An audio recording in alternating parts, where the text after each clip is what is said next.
Miss হবে না আপনার পছন্দের টিভি শো। দেখুন জি5 অ্যাপে একদম ফ্রি। সত্যি কি এখন তোমার জীবনে আমার জন্য কোনো সময় আছে? কথা বলো তুমি আমার সঙ্গে ঠিক করে। কতবার করে বললাম রাজ তুমি কখন বাড়ি ফিরবে, রাজ তোমার সঙ্গে জরুরি কথা আছে, শুনলে আমার কথাটা ফোনটা কেটে দিলে। একবারের জন্য তো তোমার মনে হলো না রাজ যে শ্রী কি বলবে সেটা শোনার জন্য একবার বাড়ি যাই কিংবা ফোন করি? বসো। ইচ্ছে করলে তুমি পিছনের সিটে বসতেই পারো, কিন্তু তাতে তোমাকে মালকিন মনে হবে আর আমাকে ড্রাইভার। এই যা। এভাবে গাড়ির দরজা খুলে দিলেও কিন্তু তাকে ড্রাইভারই মনে হয়। এসবের কোনো দরকার নেই। Thank you.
সতীশ না? কার সাথে এত হেসে হেসে কথা বলছে?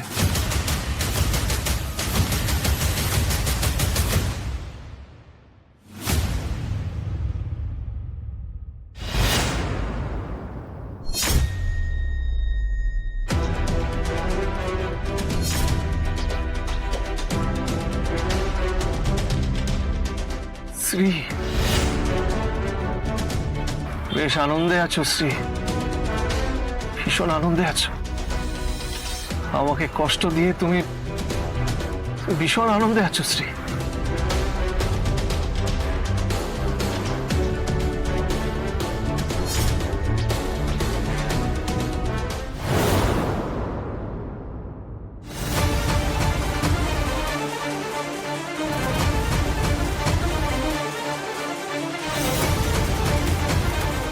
অমনি একটা ফোন এলো, একেবারে খুশিতে ডগমগ হয়ে উঠলো।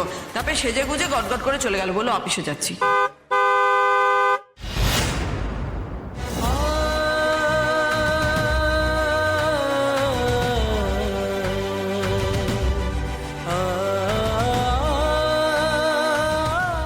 কারোর ফোন না মা, ওটা সতীশের ফোন। ওর ফোন পেয়ে শ্রী এক ডাকে বেরিয়ে এসেছে।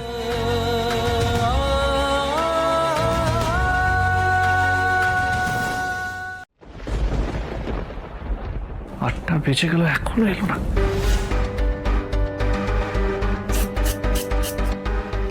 দিনের বেলা খেটে খেটে মরো, রাত্রির বেলাও আমাকে রান্না করতে হবে। হ্যাঁ রে ও রাজ বাবা, তোর বউ কোন অফিসে চাকরি করে? হ্যাঁ, তাদের কোনো কাণ্ড জ্ঞান নেই? এত রাত হয়ে গেছে, তোর বউকেও বলি হারি, আমার উপর সবকিছু ছেড়ে দিয়ে সে বাইরে পড়ে আছে। ঘরে আসা তো তার মনও করে না। মা, মাথা ঠান্ডা করো। আজ আমি শ্রীয়ের সাথে কথা বলবো। আর বলবি? আরে তুলে তুলে, তোর বৌদি বাড়িতে নেই, কোথায় আসবি একটু মাকে হেল্পিং করবি তা নয়। আয় হাতে হাতে কাজ কর, না হলে কিন্তু খাওয়ার জুটবে না, উপর দিতে হবে বলে দিলুম। আমি এসে গেছি মা।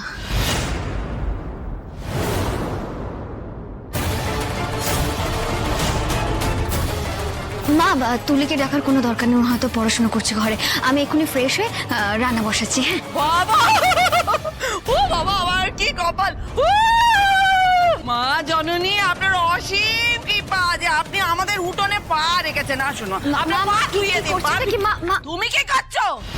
হ্যাঁ, বাড়ির বউ কোনো কাণ্ডজ্ঞান নেই? এটা বাড়ি ফেরার সময়?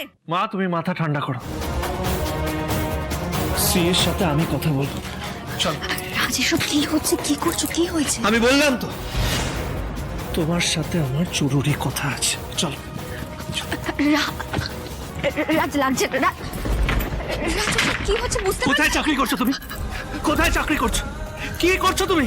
যা ইচ্ছে তাই করছো, যখন ইচ্ছে ঢুকছো, যখন ইচ্ছে বেরিয়ে যাচ্ছো। ইয়ার কি হচ্ছে? আচ্ছা তুমি শান্ত হও রাজ, এরকম করো না। আমি জানি রাজ, আমি এখন সংসারে পুরো সময়টা দিতে পারছি না, সব দিক সামলাতে পারছি না। আসলে নতুন জয়েন করেছি রাজ, কর্পোরেট সেক্টর। কর্পোরেট সেক্টরে তো আমিও চাকরি করছি শ্রী, আমিও তো সবকিছু ম্যানেজ করছি। তাহলে তুমি টাইম কেন ম্যানেজ করতে পারছো না শ্রী? রাজ, এটা কর্পোরেট সেক্টর, এখানে ঘড়ি থেকে কাজ হয় না। বাহ বাহ বাহ, ঘড়ি দেখে তো শুধু সংসার হয় শ্রী। যখন ইচ্ছে ঢুকবে, যখন ইচ্ছে বেরিয়ে যাবে, যা ইচ্ছে তাই করবে তুমি। প্লিজ তুমি শান্ত হও, দেখো আমি নতুন জয়েন করেছি, এখন এতটা ডিমান্ড করতে পারবো না। আমরা তো তোমার কাছে কাঠের পুতুল না, আমাদের কাছে তুমি যা ইচ্ছে ডিমান্ড করতে পারো, নিজের ইশারে নাচাতে পারো, তাই না? এসব তুমি কি বলছো রাজ? কোথাকার কথা, কোথায় নিয়ে যাচ্ছ তুমি? কোথাও নিয়ে যাচ্ছি না শ্রী, এটা সহজ প্রশ্ন করেছি, তার সহজ উত্তর দাও। তুমি এইভাবে কেন কথা বলছো আমার সঙ্গে? এইভাবে কেন প্রশ্ন করছো? এরকম তো অনেক দিনই হয়েছে যে তুমিও দেরি করে ফিরেছো, আমি তো তোমাকে এরকম প্রশ্ন করিনি রাজ। তুমি প্রশ্ন করনি বলে আমি প্রশ্ন করতে পারবো না, সেটা কোথাও লেখা নেই শ্রী। আর তাছাড়া তোমার যেরকম অধিকার আছে আমার সবকিছু জানা, আমারও অধিকার আছে তোমার সবকিছু জানা। হ্যাঁ অধিকার আছে, আমি সেটা জানি, আমি সেটা মানিও, কিন্তু কিন্তু এইভাবে কেন? মানে তুমিও তো দেরি করেছো, আমি তো তোমাকে কোনোদিনও এইভাবে প্রশ্ন করিনি রাজ। একটা সহজ প্রশ্ন করছি শ্রী, সহজ প্রশ্নের উত্তর এত ঘুরিয়ে ঘুরিয়ে দিও না। সহজ প্রশ্নের উত্তর সোজাসুজি দাও আমাকে, কোথায় চাকরি করো বলো এটা। এই প্রশ্নটা জিজ্ঞেস করার আগে আমি তোমাকে উত্তরটা দিতে চেয়েছিলাম রাজ। ফোন করেছিলাম, তুমি ফোনটা তোলোনি, তখন তো আমি তোমার সঙ্গে এভাবে কথা বলিনি রাজ। ফোন তুলিনি তো কি হয়েছে শ্রী? মেসেজ করে দিতে পারতে। কি লাভ হতো? কাকে মেসেজ করতাম? তোমাকে? একটা সত্যি কথা বলো তো রাজ, সত্যি কি এখন তোমার জীবনে আমার জন্য কোনো সময় আছে? কথা বলো তুমি আমার সঙ্গে ঠিক করে। কতবার করে বললাম রাজ তুমি কখন বাড়ি ফিরবে, রাজ তোমার সঙ্গে জরুরি কথা আছে, শুনলে আমার কথাটা ফোনটা কেটে দিলে। একবারের জন্য তো তোমার মনে হলো না রাজ যে শ্রী কি বলবে সেটা শোনার জন্য একবার বাড়ি যাই কিংবা ফোন করি? তখন জানতে চাইনি তো কি হয়েছে শ্রী, এখন জানতে চাইছি।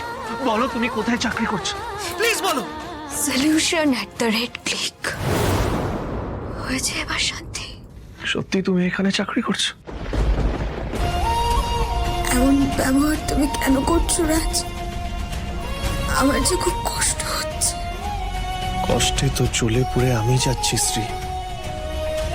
জি5 ডাউনলোড করুন আর সব এপিসোড দেখুন একদম ফ্রি।